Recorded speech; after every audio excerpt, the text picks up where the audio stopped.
start with the chanting. The chanting begins from the first page, and we only do the first page.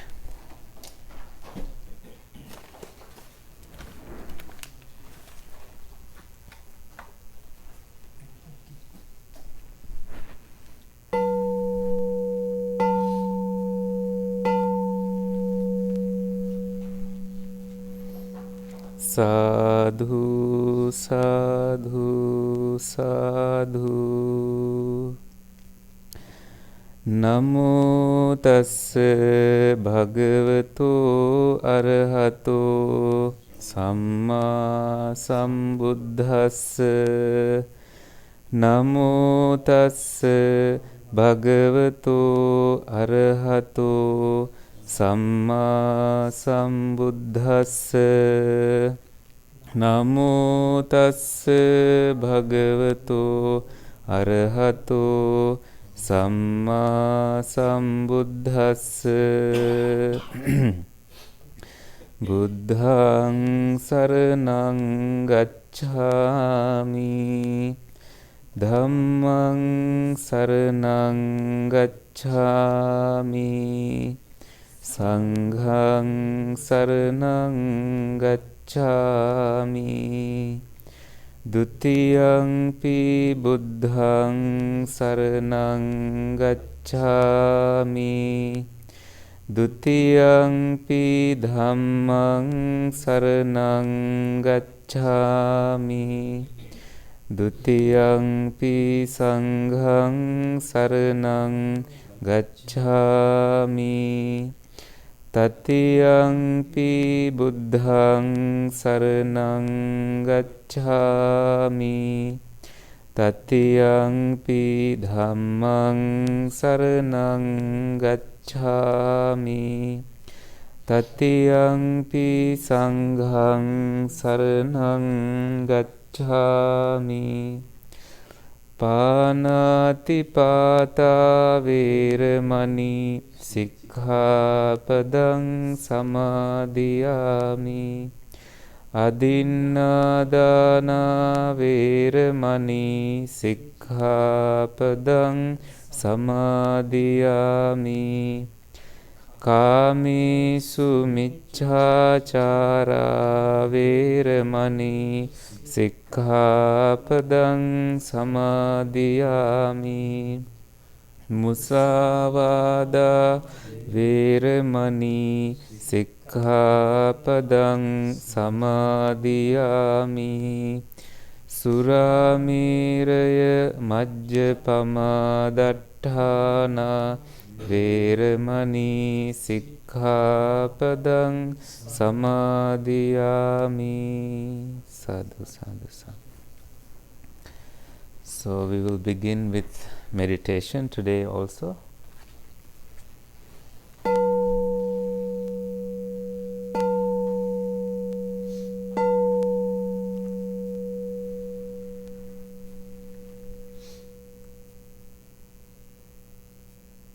Take a moment to find a good position for your body, a good posture where you keep your back in a straight line.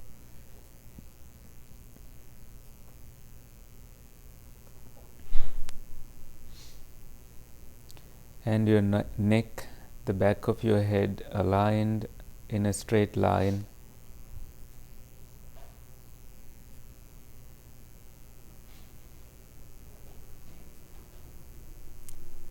Also becoming aware of the movements of your chest. As you inhale and exhale,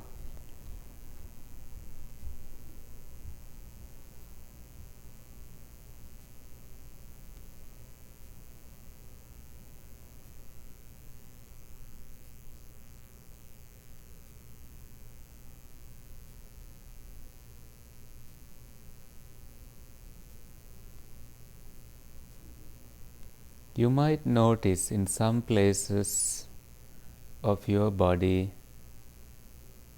some tension, some tightness.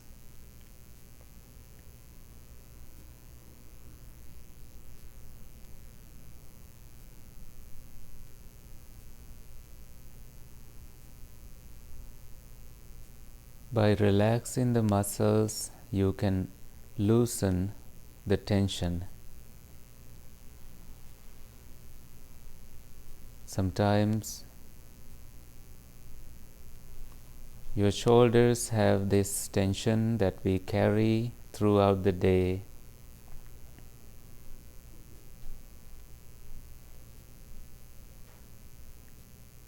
With some self-judgment, you can adjust them so that you don't put them in an uncomfortable posture.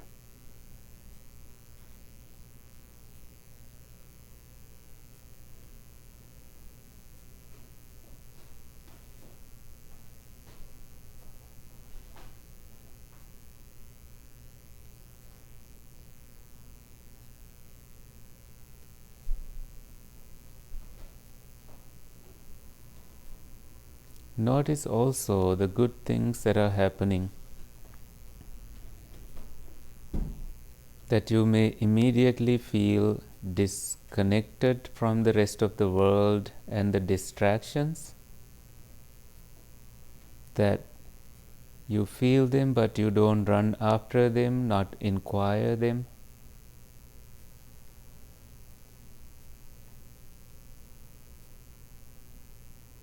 There's one beautiful thing about your inhaling and exhaling, that it is not happening in the past, not happening in the future. It is all happening right now. So your mind remains calm, observing that one activity that is happening each moment.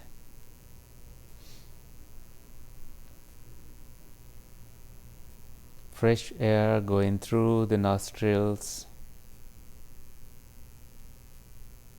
You notice that.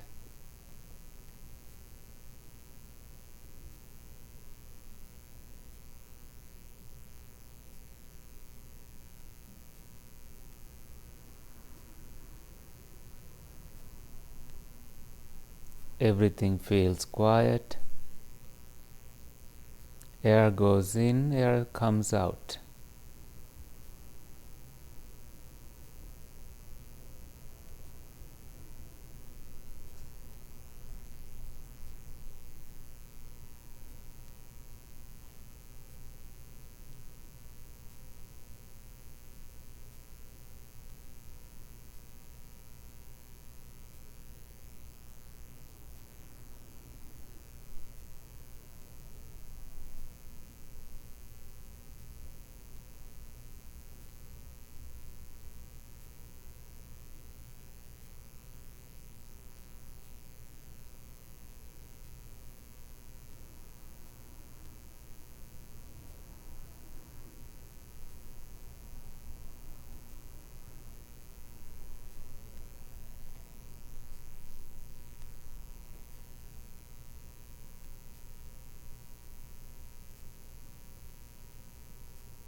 Don't be too serious in this exercise.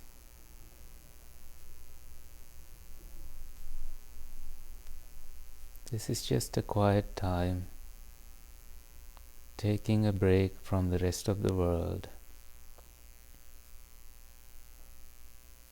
Just being you, not doing you.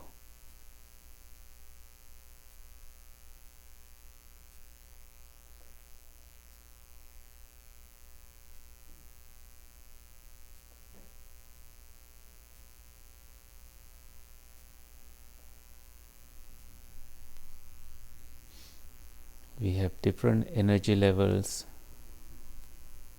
You may feel tired, overeaten, or different feelings. Welcome them, no judgment needed.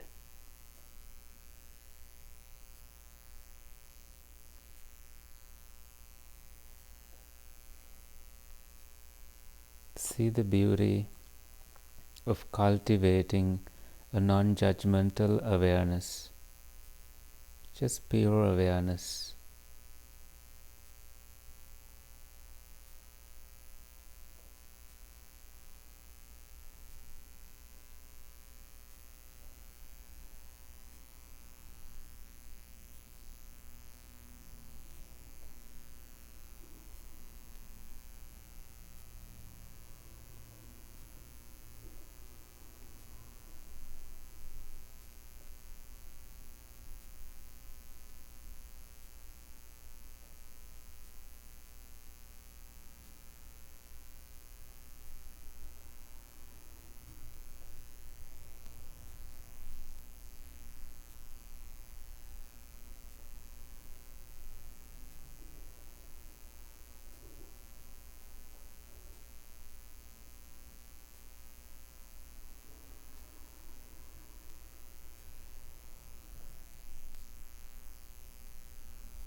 Every time when you get distracted, every time, come back to this breathing in and breathing out. That is your home.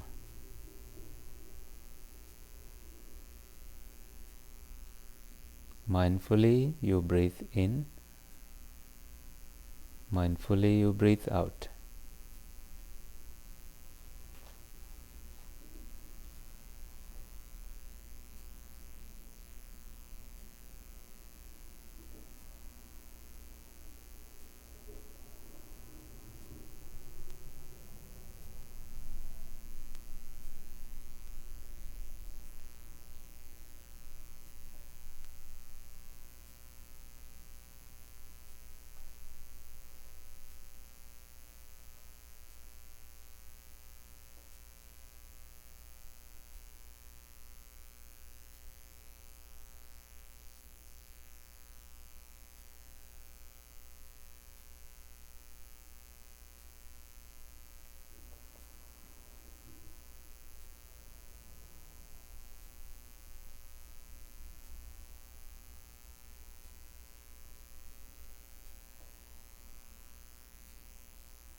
Okay, so we will start.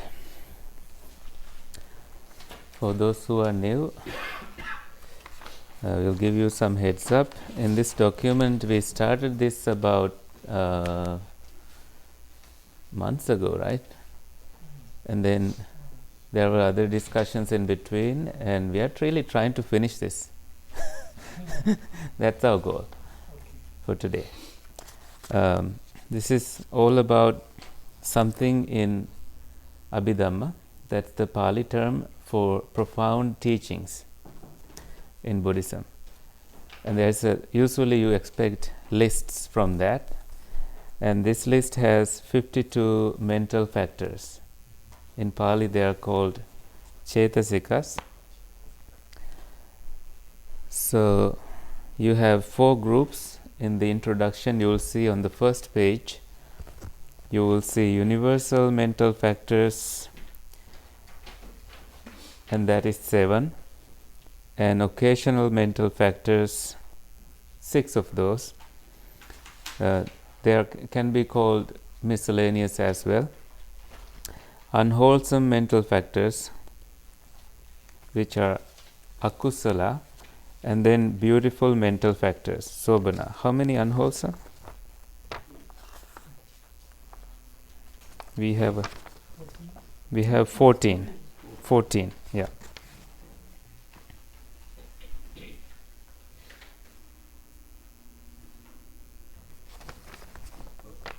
I think I got the list wrong.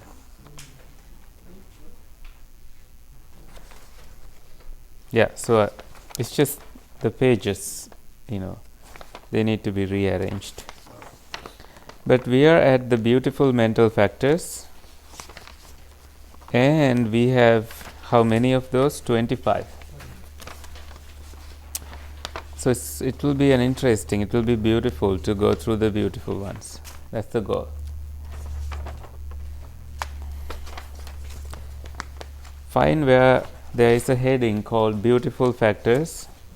So when you think about the mind, the Pali word for beautiful is sobhana.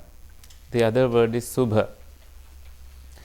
So subha is a word, I find, subha in the sutras, I find sobhana in the Abhidhammas. So you see, sobhana is really, I don't know, I need to dig the sutras to find. Now with the computer softwares you can do a search and find how many occurrences are there with one single word. At one point, this American monk living in Missouri, he did a search between metta, loving kindness, and then anapanasati, which is breathing meditation. And then he found that there are more occurrences on metta meditation than anapanasati meditation in the sutras. Because he teaches metta, he teaches loving kindness as his main teaching, and then he teaches karuna, he teaches mudita, he teaches upekka. So loving kindness, compassion, altruistic joy, and equanimity. So he needed to do that search, and I did it myself also. I find many occurrences, like we really don't take it seriously, but we find that metta meditation, loving kindness meditation, has been taught extensively in the early days of establishing Buddhism. Early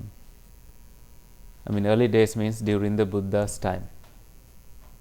And then some people chose breathing meditation as a technique that also helped them, and some people did both. It doesn't matter where you begin, as long as you do something, that is the most important thing.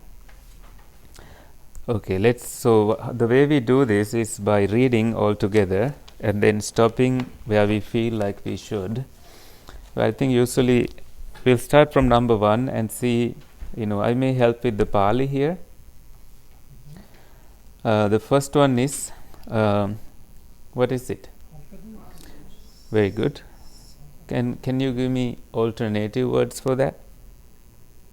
Faith in English. Faith is also not like Presbyterian or Baptist faith, but faith in the Buddha, faith in his teachings, faith in that he has disciples who practice. So that's Saddha. It's a Pali word, Saddha. So we have two A's, means it's a long sound, Saddha.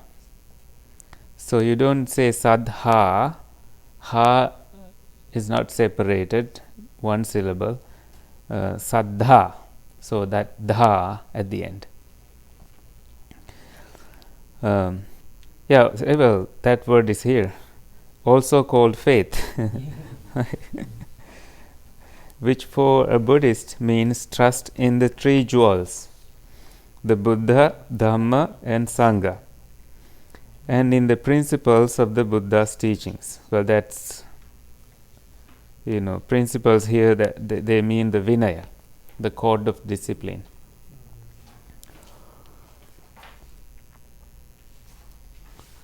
So why is it beautiful though?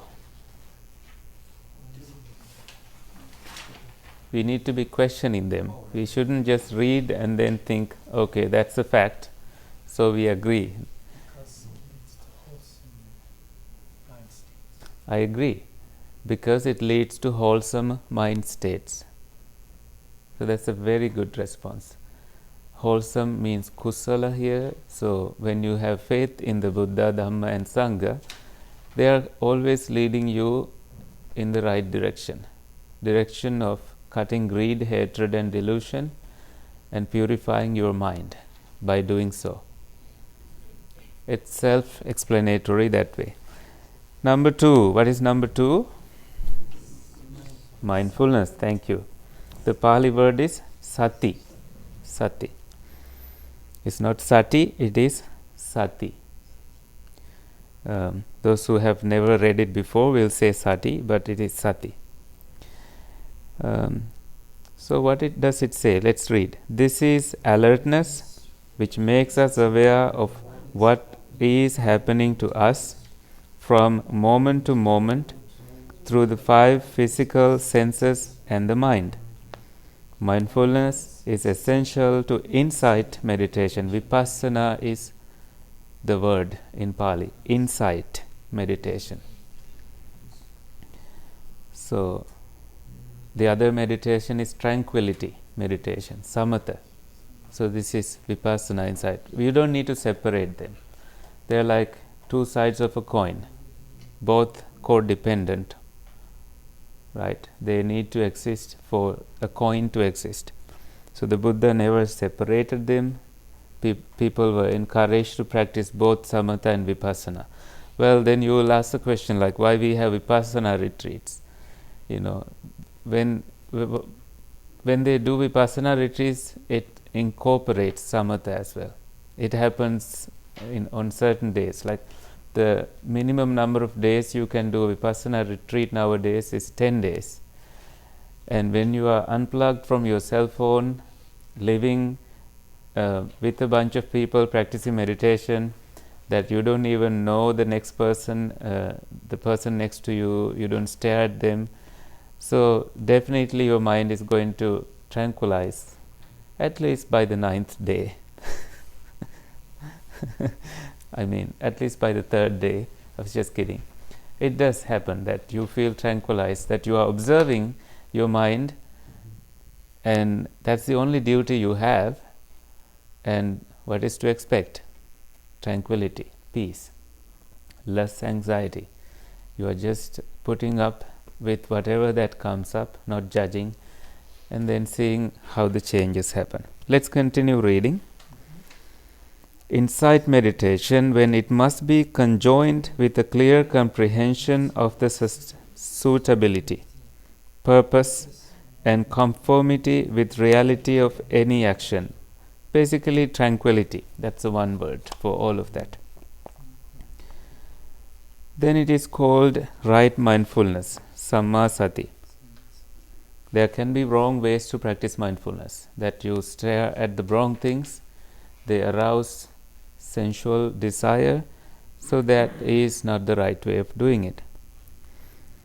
So this is a preventative one. You can always observe things happening. You can also take action to prevent things from happening. There is some energy and effort involved there. Samma sati. Usually, the average person acts without any form of mindfulness. Although they think that they act with mindfulness, maybe not. His acts are prompted by force of habit. We habitually drive to get to places, to make things happen.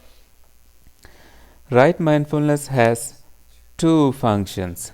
One is to increase the power of recollection, so you remember things, and the other is to evaluate what is wholesome and what is unwholesome. There you go. There is inquiring that happens when you practice right mindfulness. You are dividing. Every occurrence that is happening in the mind, you make a choice. Should I stay with the wholesome? Should I stay with the unwholesome? So this constant alertness helps you to cultivate the wholesome side. Very difficult game. Let's read. Right mindfulness is a spiritual faculty that maintains a proper balance of the other faculties. So this is talking about something very important in Buddhism. There are 5 faculties, but here not the sense faculties. This is about, pancha indriya in the sense of dhamma. Really, like you see the 5 here. One is right mindfulness. The other one is faith, saddha. The other one is energy, virya. The other one is concentration, samadhi, and wisdom. So sati, saddha, virya, sati, samadhi, prajna. That's the list as I remember in Pali. Begins with saddha, and then virya, and then you go back to sati, and then where's samadhi? Concentration. They use concentration for samadhi, and wisdom. Prajna. Why mindfulness is a beautiful factor? Same response? Yes, same response. Because it leads you to beautiful states of the mind. And now we got number 3 and 4 together. The Pali, I'll read the Pali first. Hiri and then Ottappa. So, Hiri is shame of evil, that you fear of doing evil things. That shame. Because you don't hurt somebody because you shame that you will have the vipaka of it, you will have the result of it, that you will have to endure the karma. And then you also fear the evil. You don't want to hurt your parents because you know it can have what effects? Bad effects. Very good.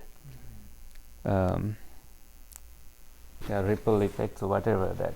I heard one monk giving a talk, and he was talking about some karmas. When you do, there is a universal force, energy that is created, and it kind of circles around in the universe, and then it takes, depending on the gravity of it, takes, it circumambulates or it just circles around and then comes back to the same force, the origin, at some point, by which point you may have also circled around enough time in the universe as a being. You may even have become a Buddha or an enlightened person like an Arahant, and some of these energies will manifest until that one event happens in your life and still give you vipaka, benefits. I'm saying that, not that I'm agreeing with it, because it's not something, it's like electricity. You don't see it, so you can't really say that it is there. So when we need to use our own insight to understand these things. Just like saying there's a world unseen that we don't see, non-humans, spirits.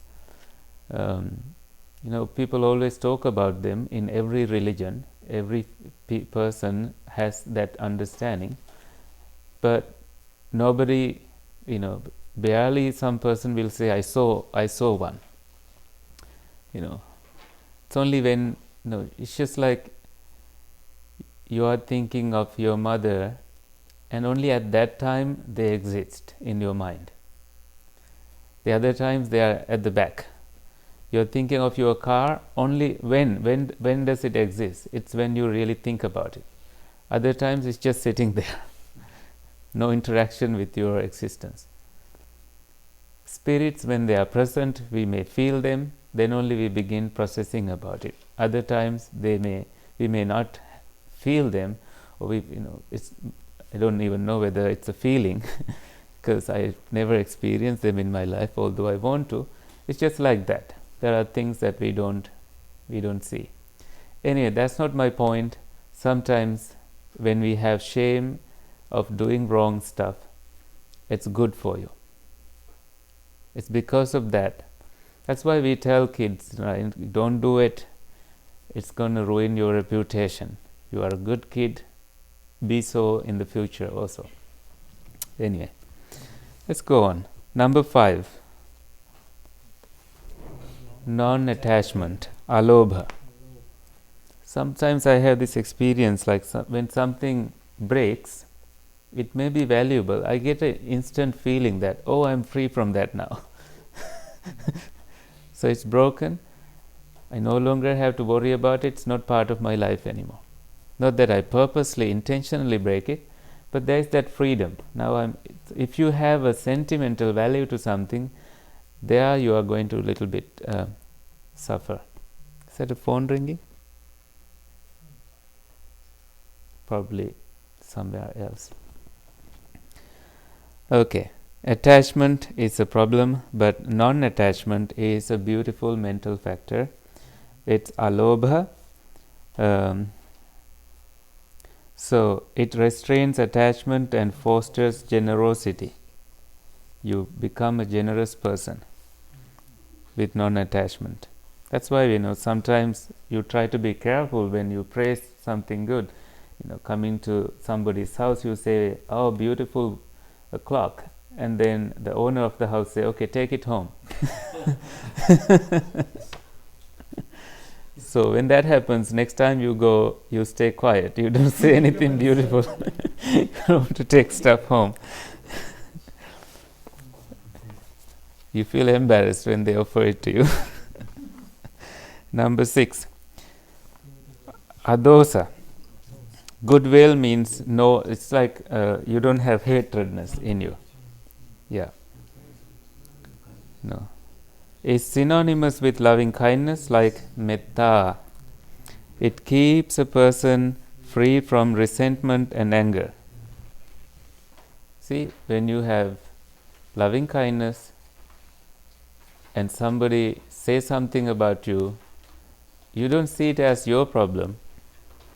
You see that that person has some part that is not awakened yet. And you don't, people always say things, so what? Can you stop that? It's just how their mentality, how their mind works. It's not in your control. This is why we need to learn Abhidhamma. So we kind of look at it that way too. So there is such a freedom when you are free from anger. The Buddha praised that and also claimed that he is free from anger. Anybody trying to poke him, he laughs at it. It's just like, he says, okay, you are trying to give me a gift I don't want. Because I don't want it, it goes back to the owner, so it's yours, keep it. It's just like that. So he's not receptive to it. Now, here's where I mess with the pages. So from 6, go back to the beginning, is equanimity, number 7. Find it here.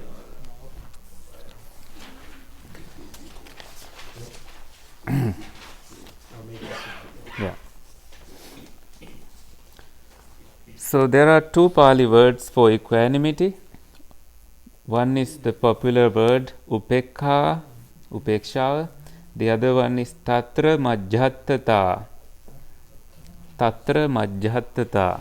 This is like madhyasthatava in Sinhala. In certain places, we need to take that neutral position without reacting. See the explanation. Equanimity is balance of mind, a quality of neutrality, free from attachment and repulsion. Repulsion is like repulsive, like disgusted feeling, that when you see a wound of someone, you feel disgusted, you don't want to be around. So that repulsion, there is a technique to overcome that in Buddhism. If you read Sanyutta Nikaya, there is a sutra called Haliddavasana Sutra.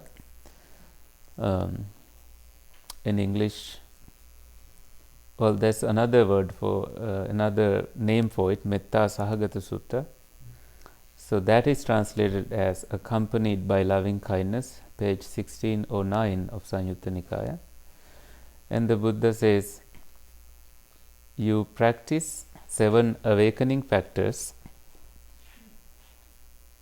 which are, again, mindfulness is one awakening factor, investigation is the second one, effort is the third one, which is virya, and then piti, joy, is the other one, passaddhi, tranquility, is number 5, and samadhi, concentration, number 6, upekha, the last one is equanimity.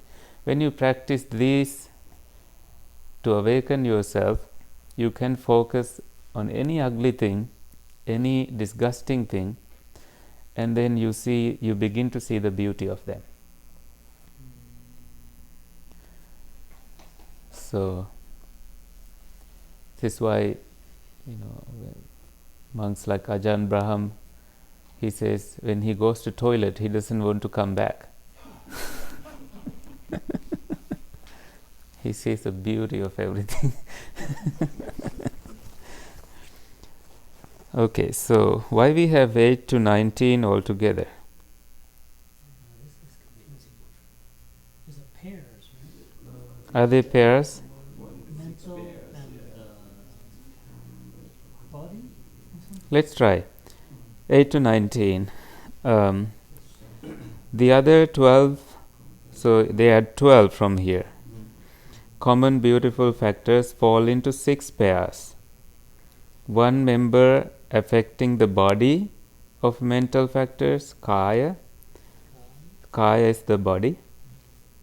The other affecting consciousness as a whole, chitta, so the body and mind. So you divide it into 2, the 6 into 2 becomes 12. The 6 are as follows, the terms themselves indicating their nature. I don't know if the second, under B you have lakhuta. I think it's probably lahuta. Yeah. This page it's It says lahuta there? Thank you. Yes. Yeah, you may have other charts to go.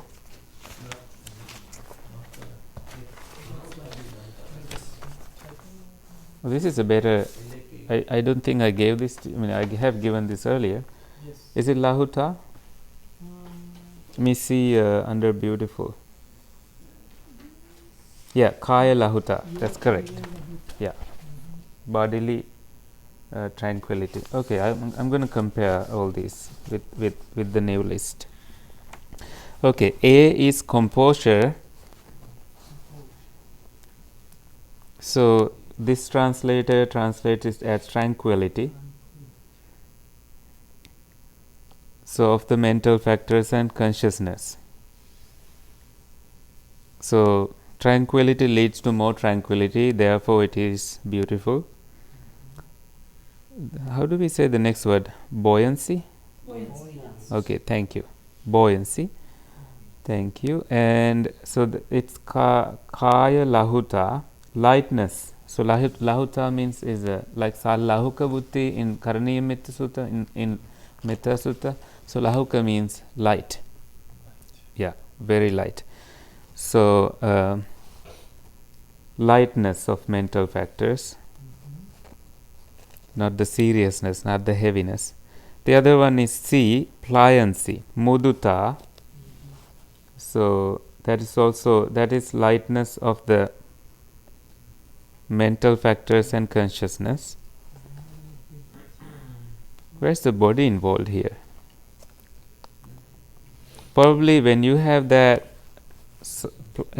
softness, you feel it physically and you also feel it mentally.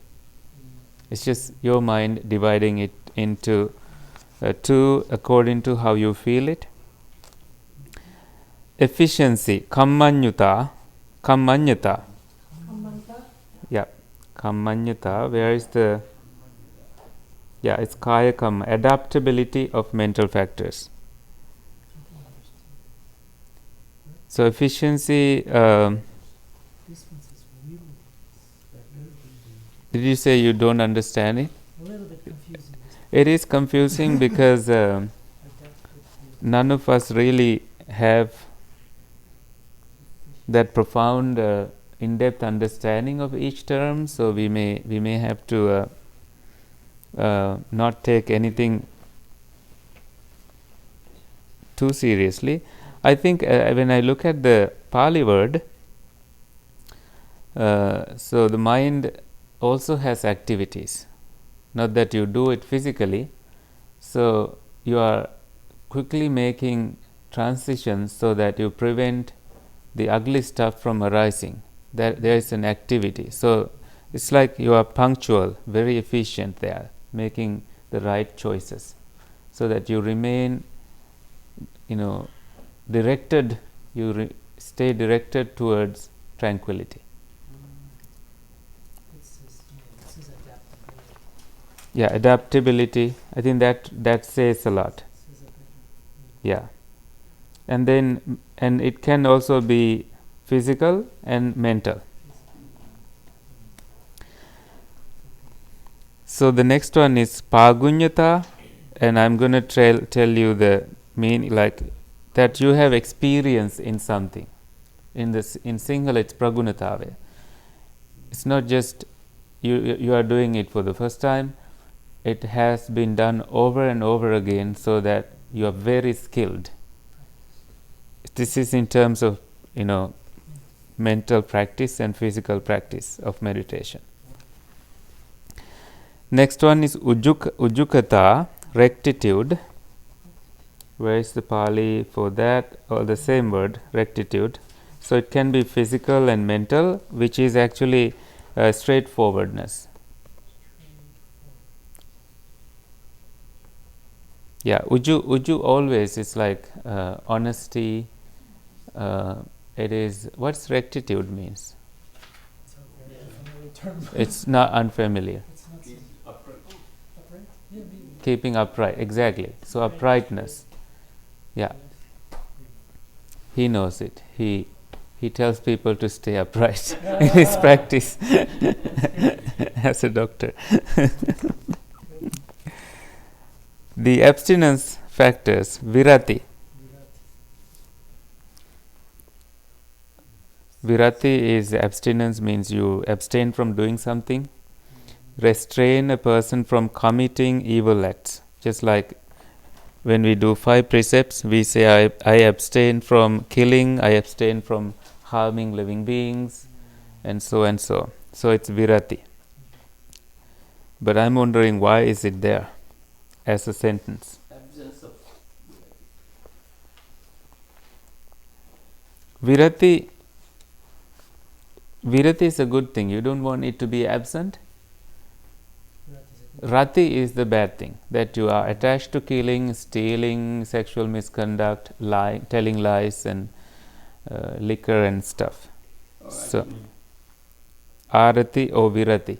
That is described the following 2:20, 21, and 22.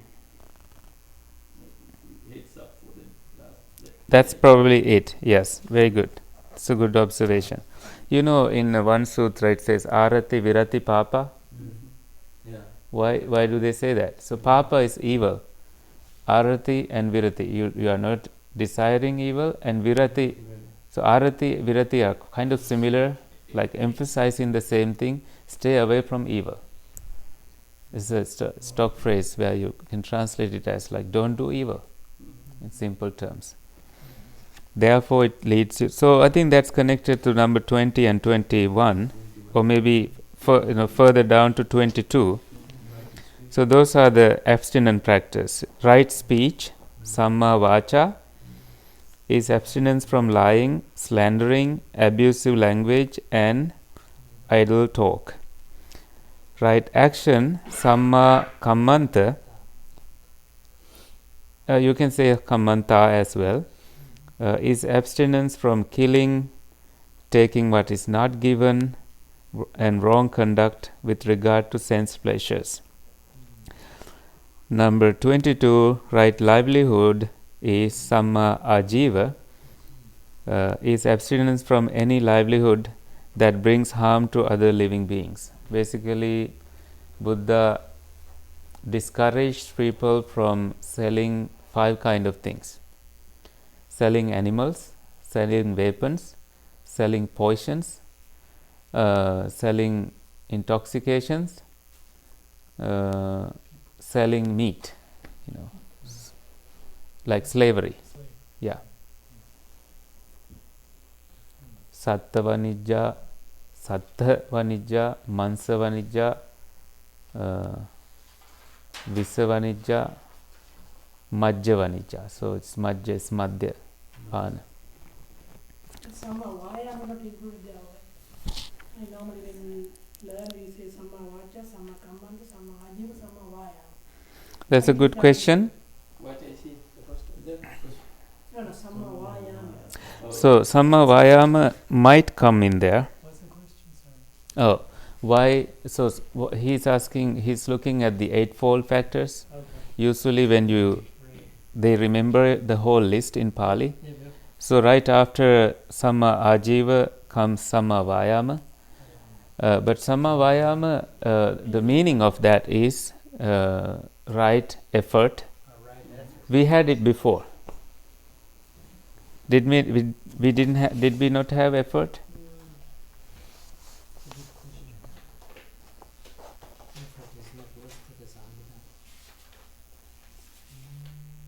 Yeah, sati is here, samma sati here, right in mindfulness. Yeah. I think to abstain from all these, you need to make an effort. So it's included in the package. And vayama, has a significant meaning. We had it somewhere. Let me find it for you. Find virya. See, it's an occasional. It's number 3 here, which energizes mental factors as opposes idleness.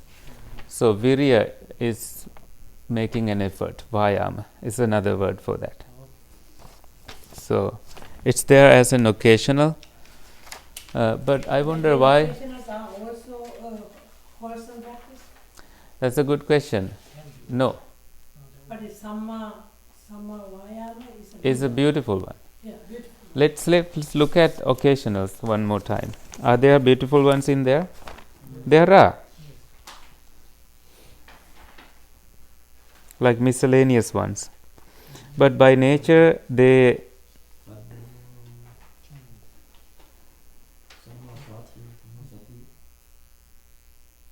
interesting. They can be included into beautiful category also. This is where we get into trouble. Why asking why questions, right? Because joy, effort, adhimokha, vitakka, vichara. My response to occasionals, like when you look at certain words, some of them are involved with jhana practice. They are not always present, therefore they are occasionals. but they can be named as beautiful. And I'm going to bookmark it and think about it and get a response as we go through. The illimitable factors, appamanya, are, so for example, compassion, you can go limitless with it when you practice it.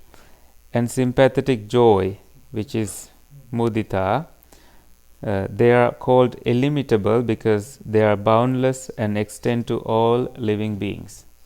It becomes, there's a boundary as soon as you have an enemy. When you don't have an enemy, it's boundless. You don't stop at the enemy. It goes to all beings, all-encompassing world. Okay, so that's number. Okay, so the next list is about that. Compassion, karuna, has the nature of being moved by the suffering of others. The sadness we might experience over the suffering or loss of a loved one is not true compassion. So, truly, like, sadness is not compassion. Such sadness is sentimental, a manifestation of grief. Real compassion arises when the mind, detached from self-referential concerns, you don't have any self-motivation, is stirred by suffering of others, feeling the suffering as its own. So you are, when somebody is crying, you are not going to cry thinking that it's going to help. Instead, you don't buy their emotions. You try to use your wisdom. So my job here is to not cry with them, which is not bad. It's arousing more grief, but instead see where you can be a presence. It's inevitable that when somebody cries, you may also cry. Don't judge you in that. But with wisdom, you go a little bit further. You see where it arises, that there is an attachment involved here, and you can work on that attachment. This is for a practitioner, really a serious practitioner, not an ordinary person. They cry. Sometimes when they cry, you don't cry. You become an alien kind of a person. So that's also a thing. We need to have some common sense also, but don't try to force crying. That's also not necessary. In funerals in Sri Lanka, they employ people for crying. Yeah, yes, they do. And you pay a. Not, I mean, some part of the country. Oh yeah, don't take it like generic. No, it's not everywhere. It's just in some sort of like, not everywhere, not in every house. It's just rarely you will see. You think, visitors think that they are the real family, but it's not true. Sometimes as they close the ceremony, there will be people crying. It's just the part of the funeral, there's a crying. Well, here it's funerals. Even children don't go to funerals. So anyway, let's not get too distracted. We are towards the end. Number 24.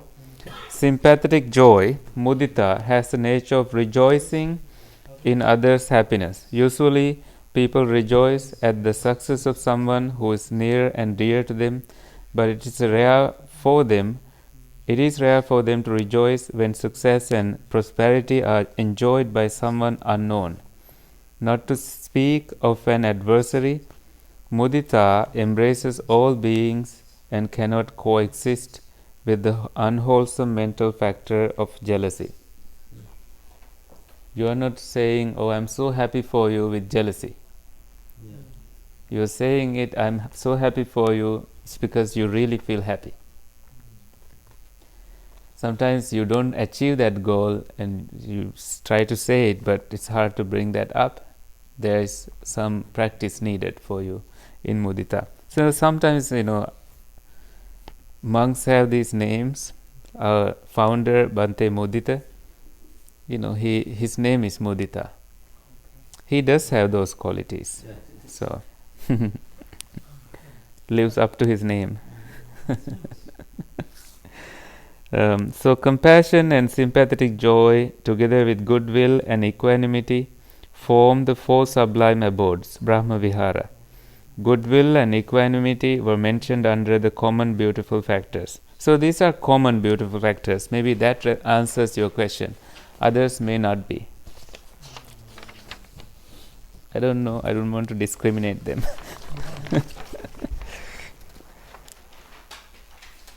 So where are we going after this? Maybe reach to last. The last page. Yeah. Yeah. Last before the last. Yeah. It's 8:30. Do you want to stop here? Okay, let's do number 25, and the rest you will read at home, or maybe we can do a quick read and stop. How about that? We read as a group. The wisdom factor, Fanya, enables one to see things as they truly are, that is, in the light of impermanence, unsatisfactoriness, and selflessness. It is important to know the unwholesome and wholesome mental. Let me go back. The wisdom factor enables one to see things as they truly are. We should not ignore that. Seeing things as they truly are means you see them as they arise, usually you can rephrase it, seeing things as they become, seeing things as they arise. You can see this as it is, so you see metal, but when you really see the true nature of it, you see just the four elements. You don't even label them. Just like that, four essential elements, as Pujita Mahatya likes to say sometimes. That is, in the light of impermanence, you see how things are impermanent, unsatisfactoriness, and selflessness. That means you don't attach a self to that. Anitya Dukkha Anatma. Now we will read. It is important to know the unwholesome and wholesome mental factors that operate in our minds. If we do not know them for what they are, we will not be able to recognize them when they arise. But when our insight develops, vipassana develops, we can understand that it is not a self that commits unwholesome and wholesome acts, but just these mental factors. See, some mental factors leading to other mental factors. In Dhamma practice, our aim should be to get rid of the unwholesome factors and cultivate the wholesome ones. This has been outlined by the Buddha under right effort, Samma Vayama. The fifth factor of the Noble Eightfold Path. In terms of four practices, the disciple rouses his will, makes an effort. This is exactly how he says that. He uses all these verbs. He rouses his will, he makes an effort, stirs up energy, exerts the mind, and strives to prevent the arising of unarisen evil, unwholesome thoughts, abandon evil, unwholesome thoughts that have arisen, produce wholesome thoughts that have not yet arisen, maintain the wholesome factors that have arisen and not let them disappear, but bring them to growth, maturity, and full perfection of development. See, Nupan Nakusal Lipadavima, that list. Yeah. Yeah, would you explain again, if we do not know them for what, I'm a little bit above that, self, I'm reading that part. So it says self that when they arise, but when our insight develops, we can understand that it's not the self that commits unwholesome and wholesome acts, but just these mental factors. Someone will associate a self with it because they don't see separately each mental factor. When they see it, you see one mental factor leading to the other mental factor, and it is leading to the other. And then you try to see a self because you did not see them separately. Yeah, but that mental factors happens because of selfness, self. That is the problem we are dealing with. Yeah. We believe, or we are just socially used to think it is a self manifesting all this. But when you see like each experience Yeah. in the slowest possible movements, you see this arose and it led to the other, it led to the other, which means when the first thing did not arise, the continuity breaks. There you don't see yourself. Mind's continuity can be stopped. And then you are like, oh, what was that stopped? You question. And then you realize, all these years I have been thinking that there is a self present, but looks like now everything is stopped. You don't think in that event, you come out from that experience and begin processing, and then you realize you had nothing to hold on to there. Therefore, it discontinued. I'm trying just the ordinary language here to explain something very profound based on our previous discussions. That's why we need to do our meditations for more than 6-7 days to really sit through, process, and see whether this happens. Sometimes you remember vividly that it may have happened, and you know where it happened. You come out of it, and it has a profound impact on your being. Did I answer your question? Yeah, that self here means that Atma, is it? Yeah. Oh. We think that there is an Atman or Atma. Yeah.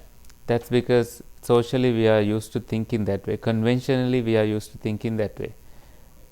And we are not used to thinking, not really thinking, but seeing things leading for other things, like one thing lead to another.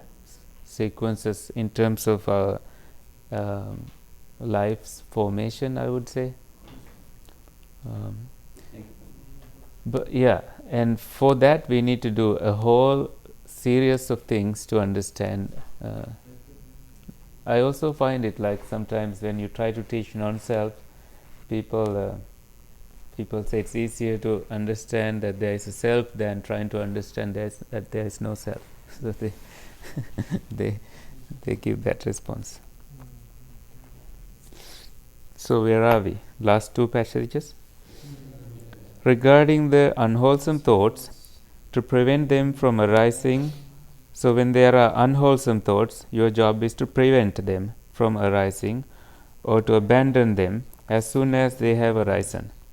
We have to be mindful of the state of the mind, whether the mind is with greed, hate, and delusion or not. By the constant practice of mindfulness, we can learn to catch the unwholesome mental factors as soon as they arise.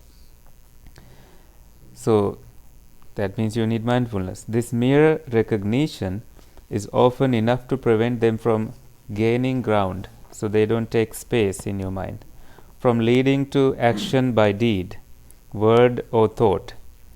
If this is done on a regular basis, these unwholesome thoughts can become attenuated and eventually cease. Sometimes, however, unwholesome thoughts keep recurring, and mere observation of the state of the mind may not be enough to deal with them. In such situations, there are 5 methods proposed by the Buddha, described in the 20th Middle Length Discourse, Majjhima Nikaya 20. These are briefly as follows. We only have 2 of them. To give one's attention to a different object of a wholesome nature, to reflect on the danger in those unwholesome thoughts. Do we have the whole thing? Yes. Oh, yes. To try not to give any attention to them, to give attention to the removal of the source of these thoughts, to clench the teeth, press the tongue against the palate, and restrain, subdue, and suppress the mind with the mind. Don't ask me any questions on that. I've done many discussions over this since 2013. We have stopped here also in this place. But I'm going to bring that sutra next time. And then there we discuss it, okay? Yes, that's good. Looks like that's a good place to go after this. So we'll go back to sutras after this. although in the next page you have 89 consciousnesses to study. Okay, let's read the whole thing again. The remainder, and then stop. Meditation is an important aspect of Buddhist practice. There are 40 subjects of samadhi meditation to suit different individual temperaments and also many types of insight meditation. To select a suitable object of meditation, it is best to seek the help of a competent teacher. If such a teacher is not available, then one has to make a sincere and honest search of one's temperament and character and find guidance in a standard book on meditation. A few examples are given below. The 4 sublime abodes, these are books: loving kindness for those with ill will, compassion for those with a streak of cruelty, sympathetic joy for those with envy, jealousy, aversion, and boredom. Oh, these are not books, these are remedies. Equanimity for those with lust and greed. So different characters. When you have a character of ill will person, someone who with ill will, then you do loving kindness as a meditation. Compassion for those who are cruel characters, and sympathetic joy for people who are living with jealousy, aversion, and boredom. And those who have lust and greed, you practice equanimity. And also they say practice asubha, repulsiveness, as a meditation. For the conceited, when you have a character of a manadika person, conceited person, then you do meditation on the absence of an abiding self in all bodily and mental phenomena of existence, non-self practice. For those with sexual obsession, meditation on the unattractive nature of the body. For those with wavering confidence, like meditation on the Buddha, the Dhamma, and Sangha, that may work. The ultimate aim should be to develop wisdom, panya. This is achieved by insight meditation, vipassana bhavana, which leads to fully comprehending by direct experience the 3 characteristics of existence: impermanence, unsatisfactoriness, and selflessness, as if you are reaching to that ultimate goal. So just to take a look at the 89 anyway, because you have it. You don't? I print.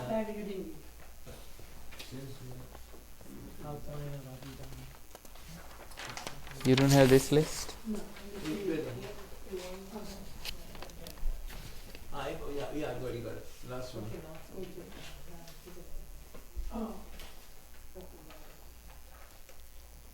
Oh. That's a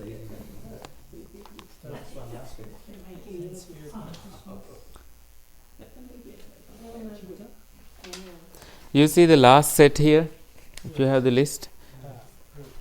So path and fruit, these are goals that you are reaching, and only those who are entering those levels will touch upon those consciousness levels.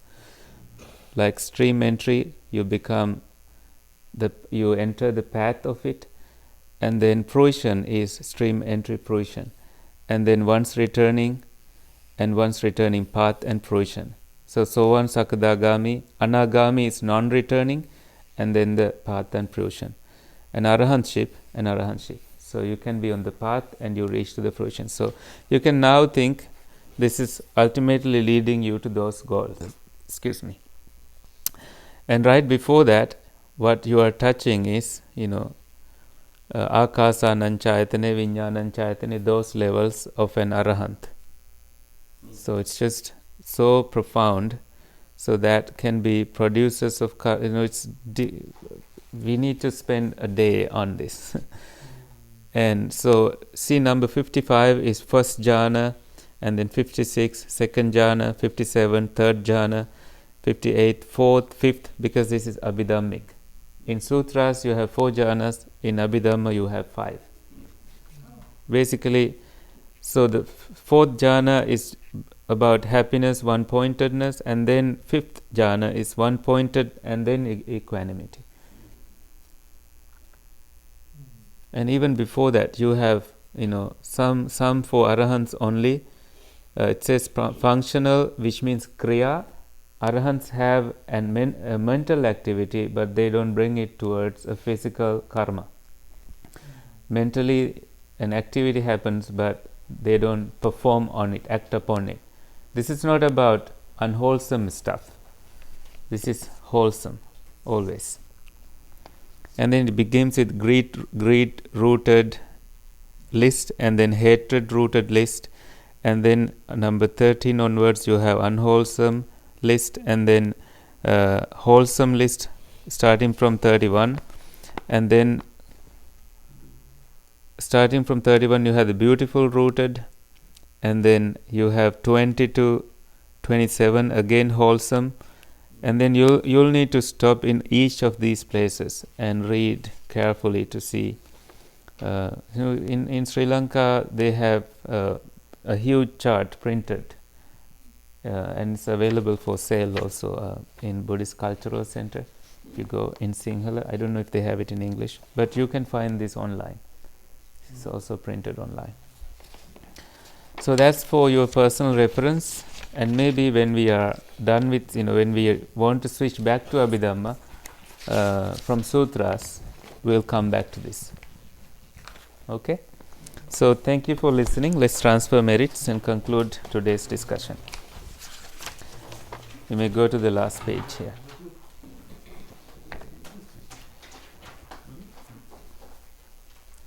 May suffering ones be suffering free, and the fear-struck fearless be. May the grieving shed all grief, and may all beings find relief. May all beings share this merit that we have thus acquired for the acquisition of all kinds of happiness. May beings inhabiting space and earth, devas and nagas of mighty power, share this merit of ours. May they long protect the Buddha's dispensation. Sadhu, sadhu, sadhu.